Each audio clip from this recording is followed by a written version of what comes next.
Hello, friends, and welcome back to Wit and Wisdom. And I am excited to get back into our learning for today.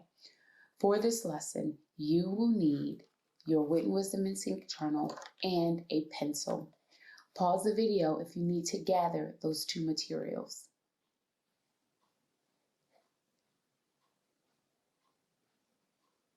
Before we get into our work today, let's take a minute to review the big question or the essential question that we are building knowledge to answer. And that question is, how do books change lives around the world? One more time. How do books change lives around the world? But before we can answer that question, we will be spending a few days thinking about this question. How do people around the world get books? One more time, we're thinking about this question. How do people around the world get books?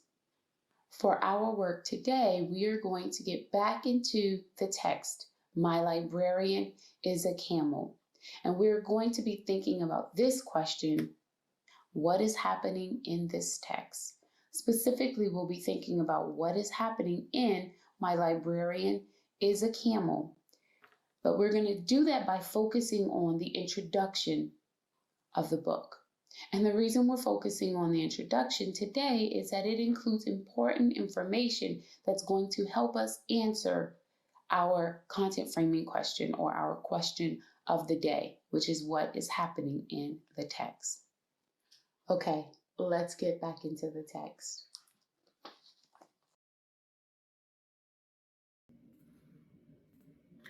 Good morning, friends. Mrs. Taima here, and it is my turn to jump in and teach with you.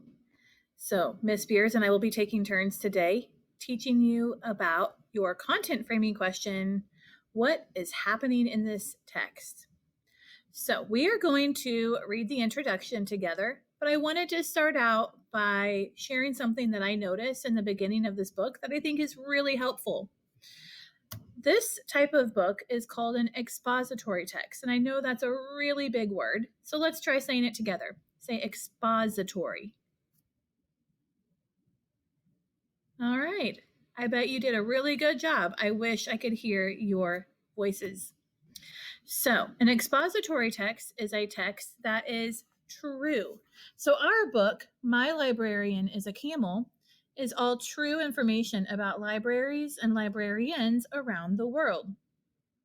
It's not make-believe, it's not a made-up story, it's real facts. So, something that is at the beginning of this text, and you'll find it in a lot of expository texts, is a table of contents. Just one second.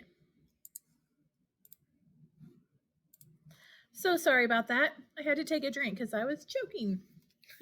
I'm okay though. All right, so I want to show you the table of contents. It looks like this. Okay. So if I wanted to read about the country of Australia, I would go to find the word Australia, and then I would look over to see what page it's on, the information is on.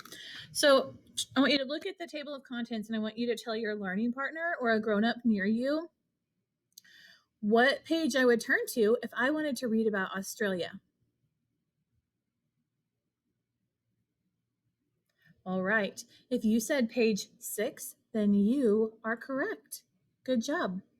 So a table of contents is a really good way to find information quickly if you don't want to have to flip through the book to try to find the page you're looking for. All right, now we're going to read the introduction. What page do you think I should turn to find the introduction? All right, if you said page 5, you're correct. Let's get started.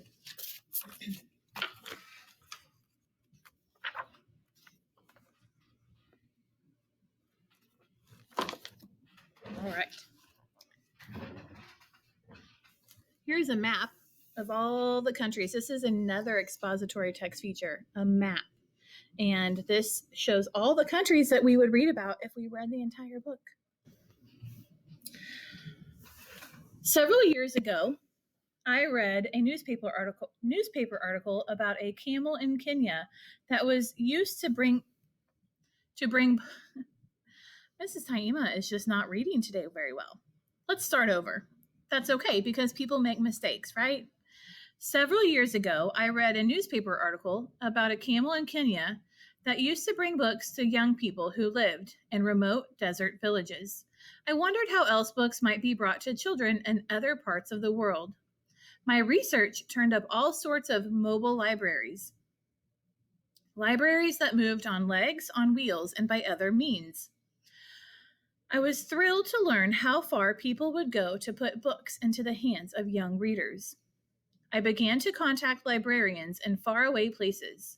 They responded by sharing information, personal stories, and photos of their mobile libraries and the young people who used them. Over time, I assembled a scrapbook of mobile libraries from all over the world. Developing this book has been a rewarding and exciting experience.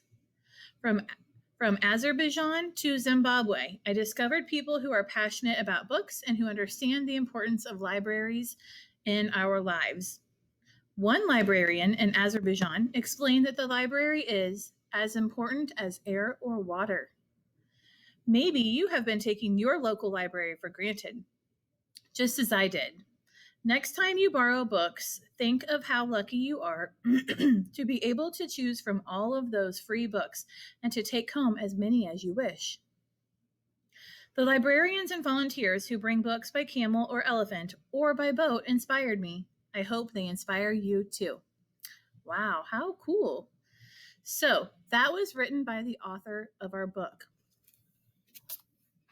Did you notice an interesting word as I was reading that introduction?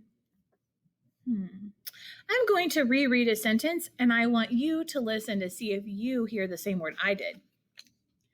My research turned up all sorts of mobile libraries. Libraries that moved on legs, on wheels, and by other means. Well, let's go back with Miss Spears and learn a new strategy called Inside Out.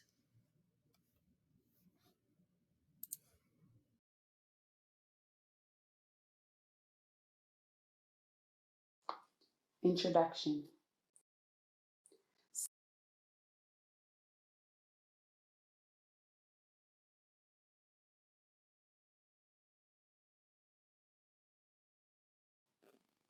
The word I noticed was mobile. Mobile is an interesting word, but it's also an important word to understanding what is happening in the text.